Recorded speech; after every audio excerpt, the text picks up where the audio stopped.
اعوذ باللہ من الشیطان الرجیم، بسم اللہ الرحمن الرحیم۔ السلام علیکم۔ آج ہم پڑھیں گے سورہ بقرہ آیت نمبر 131 سے۔ جب کبھی بھی انہیں ان کے رب نے کہا فرمان بردار ہو جاؤ، انہوں نے کہا میں نے رب العالمین کی فرمان برداری کی۔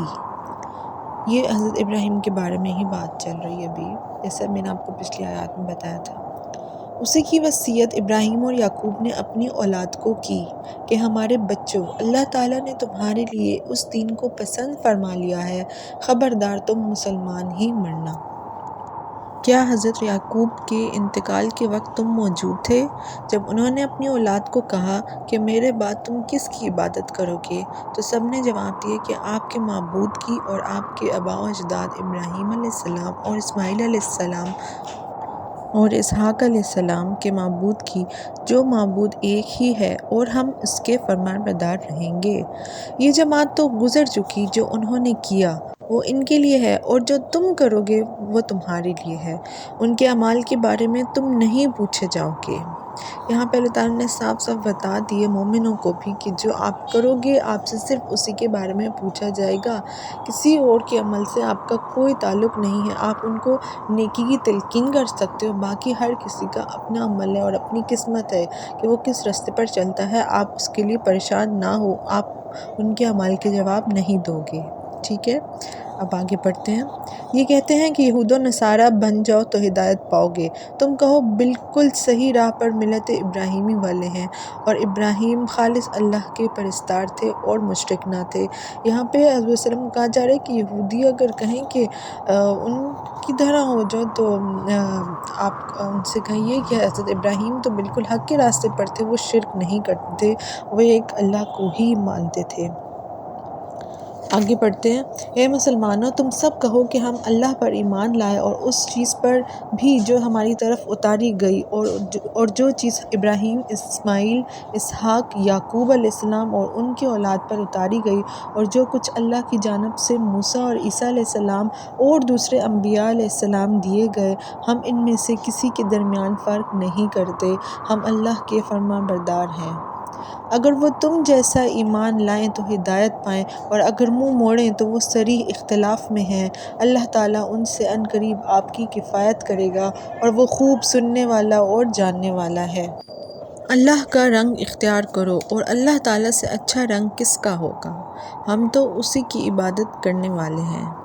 یہاں پر اللہ تعالیٰ نے یہ بات اس لیے کی کیونکہ عیسائیوں نے جو ہے ایک زرد رنگ کا پانی مقرر کر رکھا تھا، جو اب وہ ہر عیسائی بچے کو بھی اور ہر اس شخص کو بھی دیا جاتا تھا کہ جو عیسائی بننا چاہتا ہو، تو اس کے بغیر وہ اس کو پاک تصور نہیں کرتے تھے۔ ایسا زرد رنگ کا کوئی پانی تھا عیسائیوں کے ہاں مست تھا۔ تو اللہ تعالیٰ نے اس کی بالکل مخالفت کی، انہوں نے کہا کہ اصل رنگ تو اللہ تعالیٰ کا رنگ ہے، اسی کو تم اپنے اوپر چڑھاؤ، ٹھیک ہے؟ تو وہ کیا ہے رنگ؟ اللہ تعالیٰ کا مراد کہ اللہ تعالیٰ کا دین اسلام، اسی کی پیروی کرو، یہی حق ہے جس کے لیے ہر دور میں انبیاء بھی بھیجے گئے۔ کیا تم کہتے ہو کہ ابراہیم اور اسماعیل اور اسحاق اور یعقوب علیہ السلام اور ان کی اولاد یہودی یا نصرانی تھے؟ کہہ دو کیا تم زیادہ جانتے ہو یا اللہ تعالیٰ؟ اللہ کے پاس شہادت چھپانے والے سے زیادہ ظالم اور کون ہے، اور اللہ تمہارے کاموں سے غافل نہیں۔ یہ امت ہے جو گزر چکی، جو انہوں نے کیا ان کے لیے ہے، اور جو تم نے کیا تمہارے لیے، تم ان کے اعمال کے بارے میں سوال نہ کیے جاؤ۔ دیکھیے یہاں پر بتایا گیا ہے کہ حضرت پاک صلی اللہ علیہ وسلم نے بھی ایک حدیث میں فرمایا ہے جس کو اس کا عمل پیچھے چھوڑ گیا اس کا نسب اسے آگے نہیں بڑھائے گا۔ یہاں پہ یہودیوں کا ہے کہ تم لوگ کا نسب چھین لیا گیا ہے، تم لوگ کا جو بھی منصب تھا اس سے اب فرق نہیں پڑتا، جو عمل صحیح کرے گا وہی آگے جائے گا، وہی کامیاب ہوگا آخرت میں۔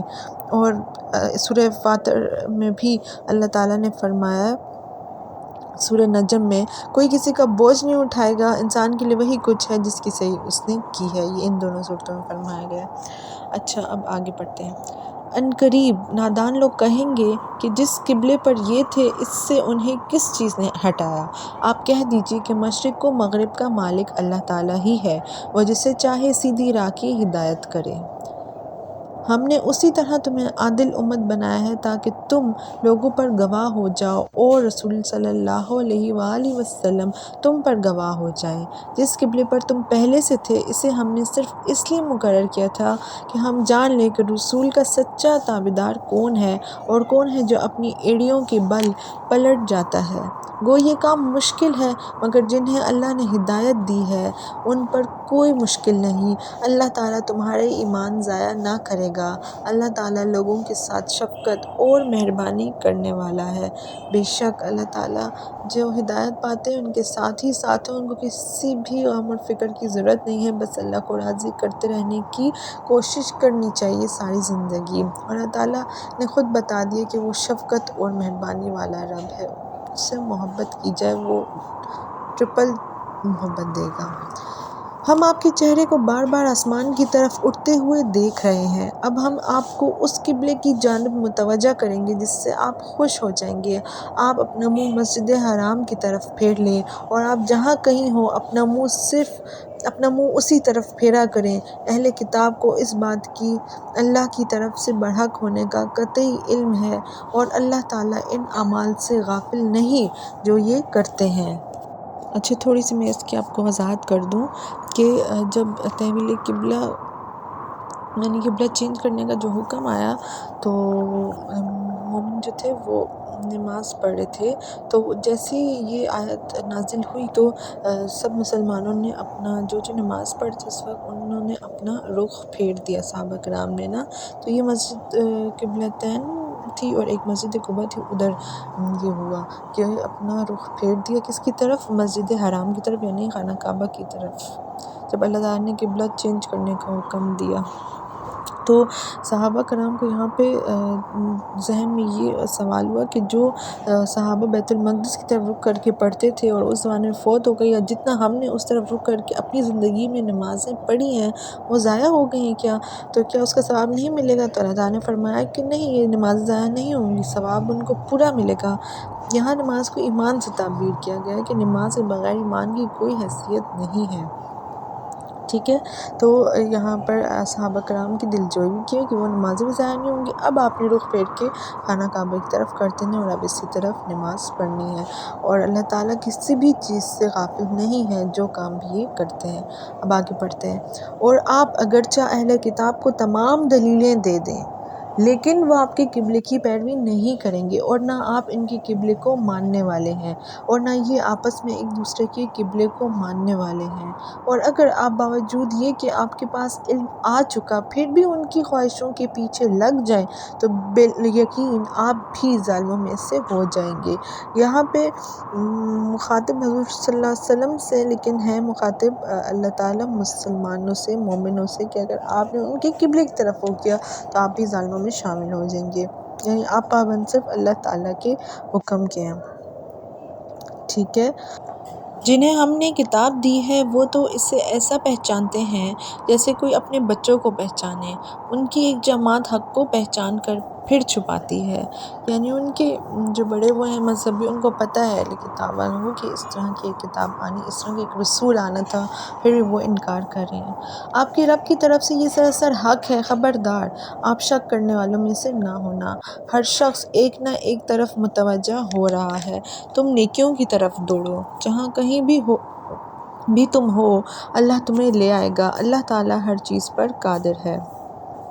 یہاں پر اللہ تعالیٰ نے کہا ہے کہ جو جس طرف بھی جاتا ہے، یعنی میں نے 2 راستے بتا دیے ہیں، ایک نیکی کا ایک بدی کا، اب یہ انسان کی اپنی مرضی اور یہ اس کا امتحان ہے کہ وہ کس طرف جاتا ہے، اور مومنوں کو کہہ رہے ہیں کہ تم نیکی کی طرف دوڑو، تم بھلائی کے راستہ اختیار کرو، تم نیکی کاموں میں اپنی زندگی صرف کرو، ٹھیک ہے؟ آپ جہاں سے نکلیں اپنا منہ نماز کے لیے مسجد حرام کی طرف کر لیا کریں، یہی حق ہے آپ کے رب کی طرف سے، جو کچھ تم کر رہے ہو اس سے اللہ تعالیٰ بے خبر نہیں ہے۔ یہاں پہ پھر قبلے کا حکم ریپیٹ کیا گیا ہے، یعنی اس کی اہمیت بیان کی گئی ہے۔ اور جس جگہ سے آپ نکلیں اپنا منہ مسجد حرام کی طرف پھیر لیں، اور جہاں کہیں تم ہو اپنے چہرے اسی طرف کیا کرو تاکہ لوگوں کی کوئی حجت تم پر باقی نہ رہ جائے سوائے ان لوگوں کے جنہوں نے ان میں سے ظلم کیا ہے، تم ان سے نہ ڈرو، مجھ ہی سے ڈرو، اور تاکہ میں اپنی نعمت تم پر پوری کر دوں، اور اس لیے بھی کہ تم راہ راست پاؤ۔ یعنی لوگوں سے ڈرنے کی ضرورت نہیں ہے، صرف اللہ تعالیٰ سے ڈرنا ہے۔ یہاں پہ اللہ تعالیٰ نے صاف صاف کہہ دیا تاکہ تم سیدھے راستے پر چلو۔ اگر سیدھے راستے پر چلنا ہے تو لوگوں کی پرواہ نہیں کرنی، صرف اللہ تعالیٰ کی پرواہ کرنی ہے۔ پلیز اس پوائنٹ پر غور کریں۔ صدق اللہ العظیم۔ انشاءاللہ کل پھر دوبارہ کنٹینیو کریں گے۔ آج کے لیے اتنا کافی ہے۔ اپنا خیال رکھیے گا۔ اللہ حافظ۔